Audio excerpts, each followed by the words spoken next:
கூட்டு பொரியல்னு என்னால் செய்ய முடியாதுப்பா, ஒரே டயர்டாக இருக்கு அப்படின்னு நினைக்கிற டைமில் 5 நிமிஷத்தில் இந்த பலாக்காய் வத்தல் குழம்பு செஞ்சிடலாம்.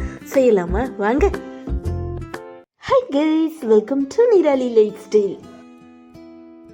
நல்ல இரும்பு கடாய் சூடான உடனே 2 டேபிள் ஸ்பூன் நல்லெண்ணெய் விட்டு கடுகுளுந்த பருப்பு, 1 டேபிள் ஸ்பூன் அளவுக்கு வெந்தயம், 2 மிளகாய் வத்தல், அதோட சுக்காங்காய், கொத்தவரங்காய், சுண்டக்காய், இது 3மே பலசரக்கு கடையில் பேக்கெட்டாகவே விற்கும்.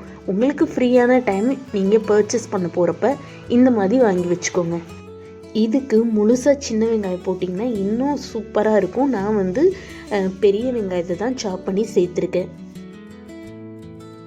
இதுக்கு ஒரு 1/4 teaspoon turmeric powder, 1.5 table spoon அளவுக்கு சில்லி பவுடர், தனியாக ஒரு லெமன் சைஸ் அளவுக்கு சின்னதாவின் புளி கரைச்சி வச்சுருக்கேன். அதை ஊற்றி நல்லா கொதிச்சதுக்கப்புறம் சாம்பார் தூள் ஒரு டேபிள் ஸ்பூன் அளவுக்கு ஆட் பண்ணியிருக்கேன். நல்லா கொதிச்சு ஒரு திக்கான தொக்கு கன்சிஸ்டன்சிக்கு வர்றப்போ ஆஃப் பண்ணிவிடுங்க. நல்ல சூடான சாதத்தில் இந்த வத்தல் குழம்பு போட்டு சாப்பிட்டிங்கன்னா அப்படியே அல்டிமேட்டாக இருக்கும். இதுக்கு சைடிஷாக நான் இன்றைக்கி முட்டை மசாலா தான் செஞ்சுக்கிட்டேன். நான் முன்ன சொன்ன மாதிரியே சமைக்க டைமே இல்லைங்க அப்படின்னு நினைக்கிறவங்களாம் 10 மினிட்ஸில் இந்த குழம்பு செஞ்சிடலாம்.